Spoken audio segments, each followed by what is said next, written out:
Why your hamster won't stop biting the cage bars.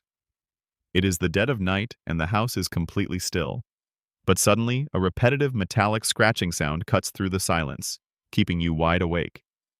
You turn on the light only to find your tiny hamster furiously gnawing at the cage bars, looking up at you with intense, restless eyes.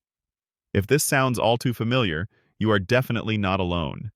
It is easy to dismiss this behavior as a quirky habit or just a mild annoyance, but in reality, your furry friend is sending you a desperate distress signal. They are trying to tell you that something is deeply wrong in their small world. Welcome back to Backyard Bird Mind. If you want to understand the secret language of your pets and give them the happiest life possible, make sure to subscribe before you leave. Today, we are diving deep into the psychology and biology of why hamsters bite their cages, and more importantly, how you can fix it.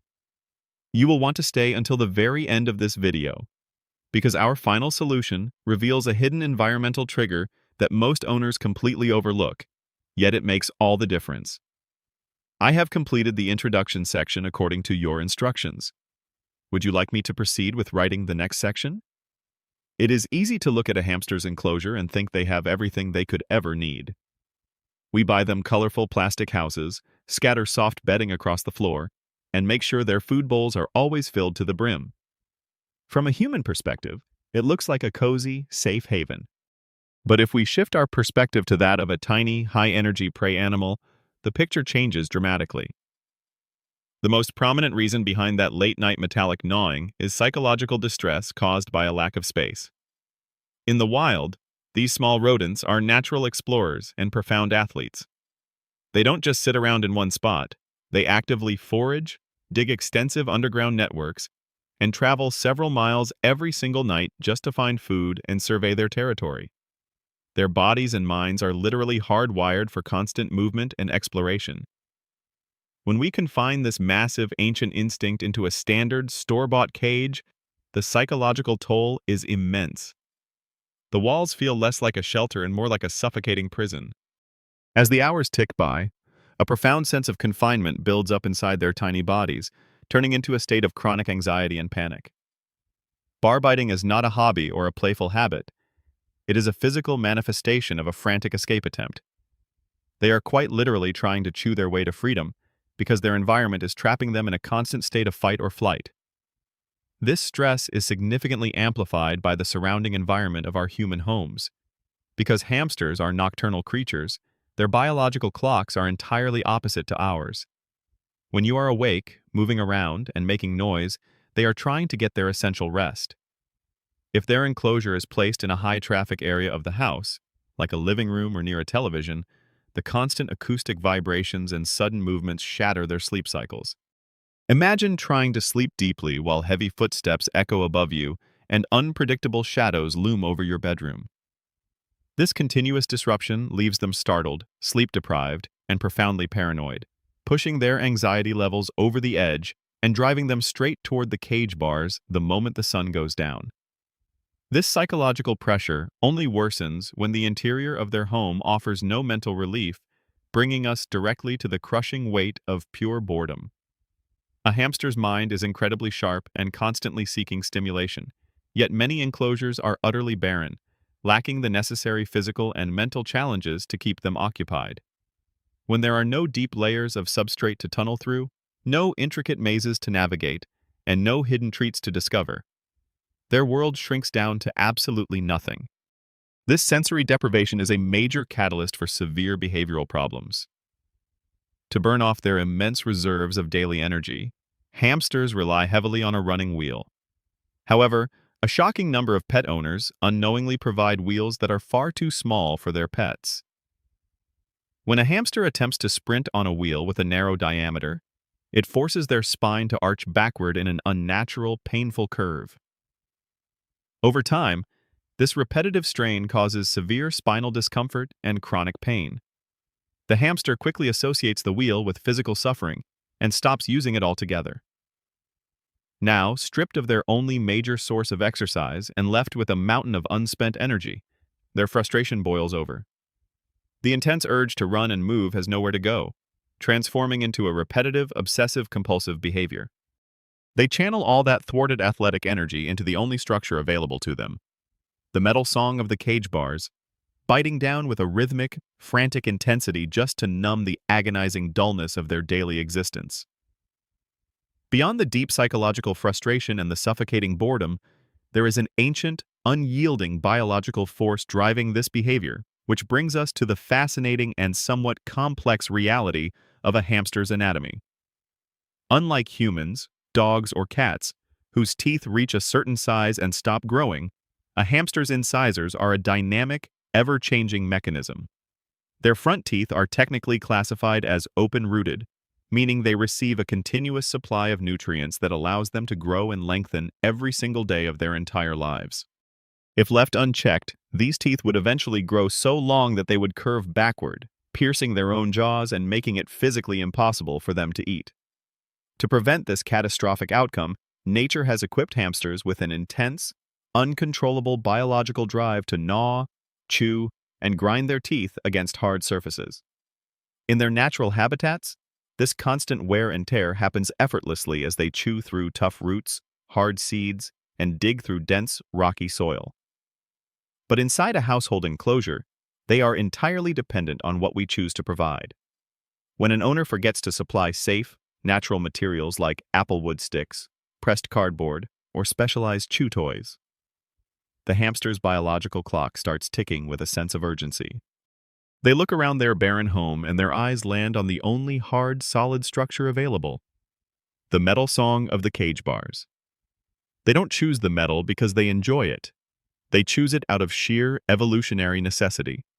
They grip the cold steel with their paws and bite down, using the unnatural resistance of the metal to desperately wear down their rapidly growing teeth. Completely unaware of the invisible, devastating damage they are about to inflict upon themselves. This desperate attempt to satisfy a biological need unfortunately opens the door to a world of hidden injuries and severe physical suffering, turning a seemingly harmless habit into a medical emergency. When a hamster repeatedly forces its mouth around a rigid, unyielding metal bar, the intense mechanical friction and pressure take a massive toll on their delicate oral anatomy. The most immediate casualty is often their teeth. The structural stress of biting steel can easily crack, fracture, or completely break their incisors right down to the sensitive nerve endings, causing excruciating pain that severely impairs their ability to eat. Furthermore, almost all commercial wire cages are coated in a layer of plastic or paint to prevent rusting.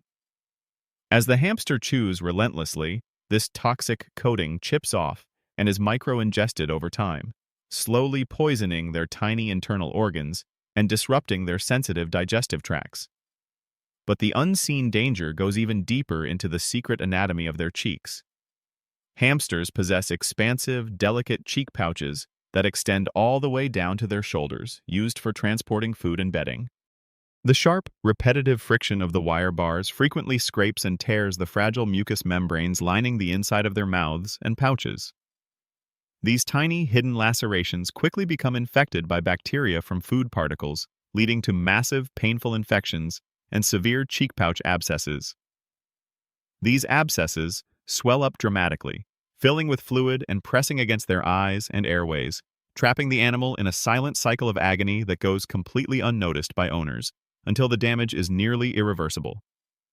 Thankfully, this dangerous cycle is not a permanent fate, and you hold the absolute power to transform your pet's world and break this habit forever. The very first and most impactful step is to drastically expand their living boundaries by upgrading to a significantly larger enclosure, such as a spacious glass tank or a DIY bin cage. Giving them a vast, open floor plan instantly shatters that claustrophobic feeling of confinement, taking away their desire to frantically chew their way out. Inside this new sanctuary, you must replace the metal song of the bars with a symphony of natural stimulations. Start by filling the base with a deep, generous layer of paper bedding, at least 6 to 10 inches, allowing them to satisfy their ancient, therapeutic instinct to dig and construct intricate underground tunnels. Next, audit their exercise equipment. Throw away any small, dangerous wire wheels and invest in a high-quality, solid-surface running wheel with an appropriate diameter that allows their spine to remain perfectly straight as they sprint. To keep their sharp minds occupied and crush any lingering boredom, scatter an assortment of hollow cork logs, cardboard tubes, and specialized wooden chew toys made from safe woods like apple or balsa throughout the enclosure. This simple addition instantly shifts their attention away from the cage itself, providing a safe, satisfying outlet for their biological need to grind down those ever-growing teeth. Furthermore, true healing happens when you grant them freedom beyond the enclosure walls. Dedicate 15 to 30 minutes, at least 3 times a week, to let your hamster explore a secure, supervised playpen or a completely blocked-off safe room. This brief taste of the outside world allows them to burn off massive amounts of pent-up energy, satisfies their deep curiosity, and provides the ultimate mental reset. Finally, remember to protect their nocturnal lifestyle by placing their home in a quiet, peaceful area of your house, far away from the sudden, terrifying noises of household traffic, ensuring they get the deep, undisturbed rest they desperately need to feel secure. As the sun sets and darkness blankets the world, a hamster's true day begins. It is a time that should be filled with the quiet rustle of bedding, the soft patter of tiny feet on a smooth wheel, and the joyful exploration of a rich, mini-universe. When we hear the persistent metallic gnawing of bar biting, it is easy to feel frustrated by the noise. But now you know that this sound is never just an annoyance. It is a profound voice from a tiny creature trapped in a world that is simply too small and too empty for its giant spirit. A hamster's enclosure is not just a plastic box sitting on a shelf. It is their entire reality, their sky, their earth, and their only home. When we take the time to truly understand their biological needs, expand their space, and fill their lives with the textures of nature, the frantic scratching fades away into a deep, peaceful silence. The cage stops being a prison and finally becomes a true sanctuary. The yard goes quiet at dusk, the feeders are empty, and the branches are still. But inside that peaceful room, a happy, healthy little soul is finally thriving in the quiet harmony they always deserved. I would love to hear from you. Has your tiny friend ever kept you awake with this behavior? And which of these changes are you excited to try first?